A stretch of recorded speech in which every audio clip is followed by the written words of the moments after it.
నమస్తే. Welcome to పొలిటిన్ media. భక్తి భాస్కర ప్రేక్షకులందరికీ ముందుగా నమస్తే అండి. ప్రస్తుతం మనతో ఉన్నారు ప్రముఖ ఆధ్యాత్మికవేత్త జేఎస్ శాస్త్రి గారు ఉన్నారు. మరి గురుగారితో మాట్లాడి మనకున్న సందేహాల గురించి అడిగి తెలుసుకుందాం. నమస్కారం గురుగారు. నమస్కారం అమ్మా. గురుగారు, ఇప్పుడు మనకి దీపావళి రాబోతుంది. అయితే 20వ తారీఖా, 21 అంది? చాలా మందికి సందేహం. దీని గురించి తెలియచేయాలి మీరు. శ్రీ గురుభ్యో నమః. శ్రీ మహాగణాధిపతయ నమః. శ్రీ మహాసరస్వత్యై నమః. హరి ఓం శ్రీమాత్రే నమః. దీపావళి ఏ రోజున సమయం మనం చేసుకోవాలి ఏంటి అనే దానికి వస్తే, దీపావళి మనకు రాబోయేటువంటి తేదీ 20వ తారీఖు దీపావళి. హ్మ్. 21వ తారీఖు సూర్యోదయానికి అమావాస్య ఉంటుంది, మధ్యాహ్నం వరకు ఉంటుంది. కానీ అయినా కానీ 20వ తారీఖు ఉన్నటువంటి లక్షణం ఏంటి అంటే, అమావాస్య ఏ రోజైతే రాత్రి సమయం ఉంటుందో ఆ రోజు ప్రత్యేకంగా దీపావళి మనకు ధర్మసింధు కానీ నిర్ణయ సింధులో కానీ, అంటే ముఖ్యంగా ధర్మసింధు ధర్మశాస్త్రంలో చెప్పబడింది. హ్మ్. కారణం ఏంటి అంటే, అమావాస్య రాత్రి సమయంలో ఉండేటువంటి కారణం, అమ్మవారి సింహలగ్నంలో స్వాతి నక్షత్రయుక్తంగా జన్మించిందని. కానీ మనకు స్వాతి నక్షత్రం ఈ సంవత్సరం ఉండటం లేదు. ఆహా. స్వాతి నక్షత్రం ఉండటం లేదు, కానీ రాత్రి సమయాన్ని ప్రత్యేకంగా మనం ఉద్భవించింది అమ్మవారు.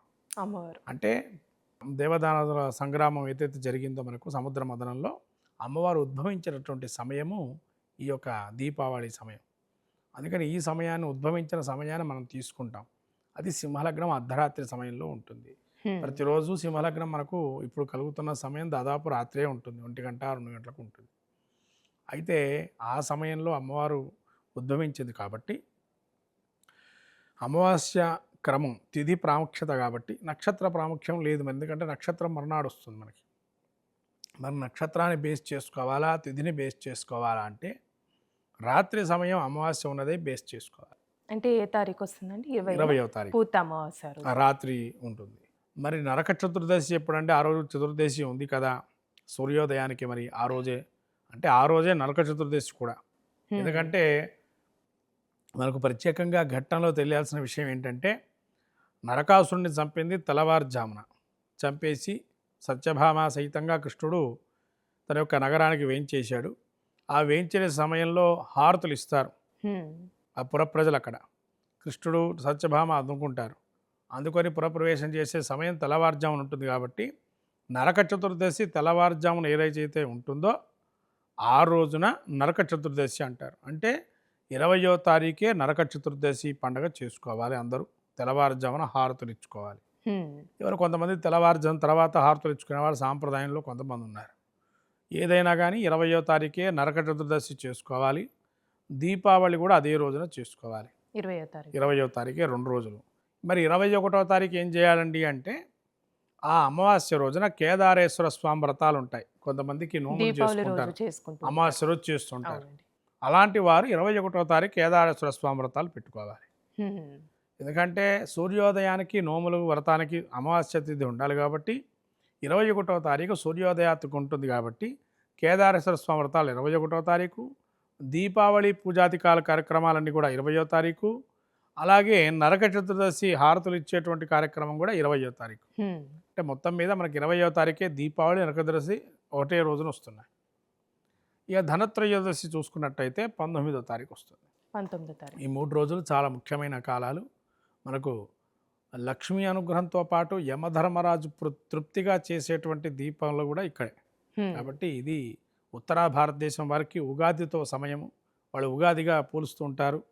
దాన్నే గురువు యొక్క అధీనంలో ఉండే సంవత్సరాది పతులుగా చూస్తే కనుక భారసత్యమానం ఉంటుంది. అది ప్రారంభమయ్యేది కూడా ఈ దీపావళి నుంచే వాళ్ళకి. కాబట్టి చాలా పెద్ద పండగ ఉత్తర భారతదేశంలో. దక్షిణ భారతదేశంలో ముఖ్యంగా మనకు ఈ యొక్క నరక చతుర్దశి దీపావళిగా మనం కొత్త లెక్కలు రాసుకునేటువంటి వారు ఉంటారు. కాబట్టి హ్మ్. 20వ తారీఖే ఈ యొక్క దీపావళి పండుగ జరుపుకోవాలి. దీపావళిలో చేసేటువంటి లక్ష్మీ పూజలు కూడా ఈరోజే చేయాలి. అంటే ప్రత్యేకంగా ఏ విధంగా చేస్తే మంచిదండి? లక్ష్మీ పూజ అనుకోవచ్చు. చేసే విధానం ఆ రోజు. చేసే విధానం అంటేనమ్మా, ఇప్పుడు ఒక్కొక్కరి సాంప్రదాయం ఒక్కొక్కటిగా ఉంది. ఇందులో కూడా మనకి ఇక్కడ మన సాంప్రదాయం తీసుకున్నట్టయితే కనుక తెలుగు సాంప్రదాయంలో లక్ష్మీదేవి ఫోటో శుభ్రంగా అమ్మవారి ఫోటోని కడిగేసి బొట్లు పెట్టేసి, ముఖ్యంగా అమ్మవారికి ఇష్టమైనటువంటివి వరి పేలాలు. వరి పేలాలు. వరి పేలాలను మనకు బత్తిసాలు అంటారు ఇక్కడ. అంటే తీపి చిలకలు అంటారు ఆంధ్రాలో. హుహు. అటువంటివి రెండు కలిపి మిశ్రమించినటువంటి దాన్ని లక్ష్మీ పూజ అష్టోత్తరం కానీ మూలమంత్రంతో తామర పూలతో కానీ తామర పూల మాల అంటే మాల వేసిన లేదా గింజలు ఉంటాయి తామర గింజల మాల ఆ రోజు లక్ష్మీదేవి ఏదన్నా మంత్రం జపం చేసుకొని అమ్మవారికి హారంగా వేసి లేదా అష్టోత్తరం కానీ చెప్పి మనకు అవకాశం ఉంటే శ్రీ సూక్త విధానంగా ఆ రోజు లక్ష్మీ పూజ చేసుకోవటం ఆ శ్రీ సూక్తం చెప్పి పారాయణం చేయించడం బ్రాహ్మణుల చేత అయినా కానీ ఆ రోజున చేస్తే అమ్మవారి అనుగ్రహం కలుగుతుంది. తర్వాత అమ్మవారికి ఇష్టమైనది వరిపేలాలు చెప్పాను కదా. ఈ పూజా కార్యక్రమం చేసేటప్పుడు మొదటగా గణపతి పూజ చేసుకొని లక్ష్మీ పూజ చేసి ఈ లక్ష్మీ పూజకి ఈ యొక్క వరిపేలాలు అట్లనే చిలకలు తీపి చిలకలు ఉన్న ఏవైతే ఉంటే బత్తిసాలు ఉంటాయో ఈ రెండు కూడా అర్చనా క్రమంలో పెట్టుకొని అమ్మవారిని అయితే ఇక్కడ పూజా విధానం అంతా ఏంటంటేనమ్మా మామూలుగా పంచోపహారం కానీ షోడశోపచార పూజా శక్తినుసారం చేసుకోవచ్చు. చేసుకున్న తర్వాత మళ్ళీ అమ్మవారిని ఇక్కడ కదపడం అంటూ ఉండదమ్మా. అమ్మవారిని కదపక్కర్లేదు, ఇక్కడ కదపడం అంటూ ఉండదు. అన్ని కార్యక్రమాలు వ్రతాల్లో మీకు ఎక్కడైనా కదిలించడం మళ్ళీ కదిలిస్తారా పంతులు గారు అంటారు లేదా గురువుగారు కదిలించాలి కదా అని అంటారు.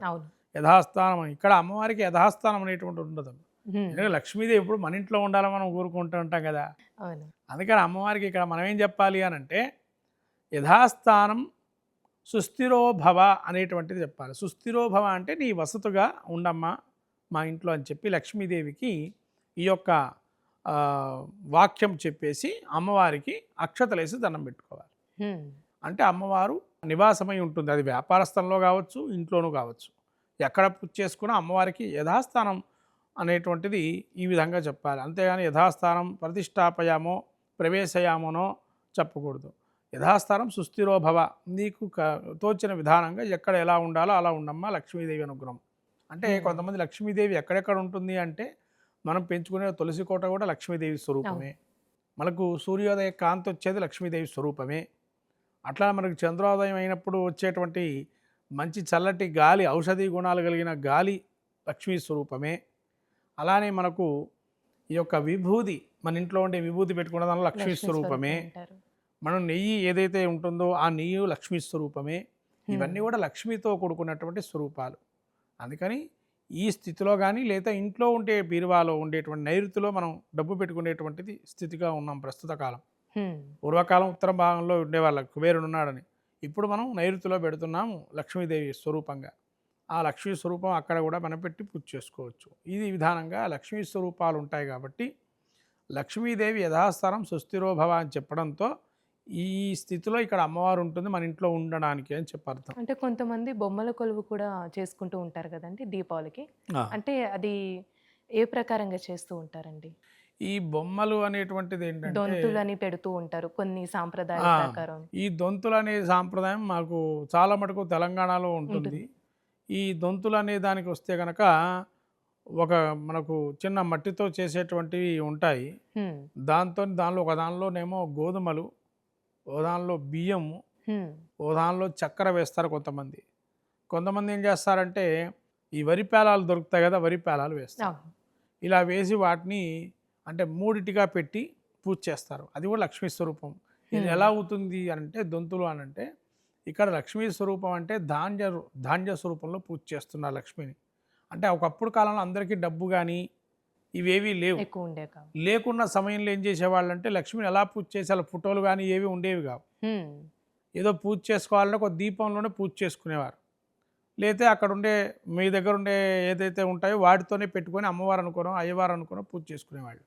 అలా ఇక్కడ కూడా కింద ధాన్యం ఏదైనా ఒడ్లు పోసుకొని దాని మీద పెట్టేవాళ్ళు. ఒడ్లు కానీ ఇక్కడ ఉత్తర భారతదేశంలోనేమో గోధుమలు ఎక్కువ పండుతాయి కాబట్టి గోధుమలు పోసేవాళ్ళు.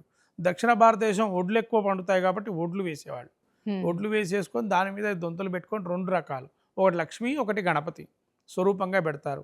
ఈ లక్ష్మీ గణపతి స్వరూపం ఏంటి ఇక్కడ అంటే స్థిరమైన లక్ష్మీ నివాసం కోసము లక్ష్మీదేవి పక్కన గణపతిని పెట్టడం జరుగుతుంది. అలా పెడితే స్థిరమైన లక్ష్మి మనకు ఉంటుంది అని చెప్పి అందుకని దొంతులు పెట్టడంలో కూడా లక్ష్మీదేవిని ఒక దానిలో గణపతిని పూజ చేసి ఆవాహన చేసి మంత్రం వస్తే మంత్రము లేదా స్తోత్రం అయితే స్తోత్రము వాటితో పూజ చేసుకొని మళ్ళీ అవి మనం 3 రోజులు ఉంచుకోవాలి. 3 రోజులు. వేళ దొంతులు అంటే కనుక ఒకరోజు పూజ చేసేవాళ్ళు కొంతమంది ఉన్నారు. మీరు ఇప్పుడు ధనతేరస్సు నుంచి కూడా పూజ చేసేవాళ్ళు ఉంటారు.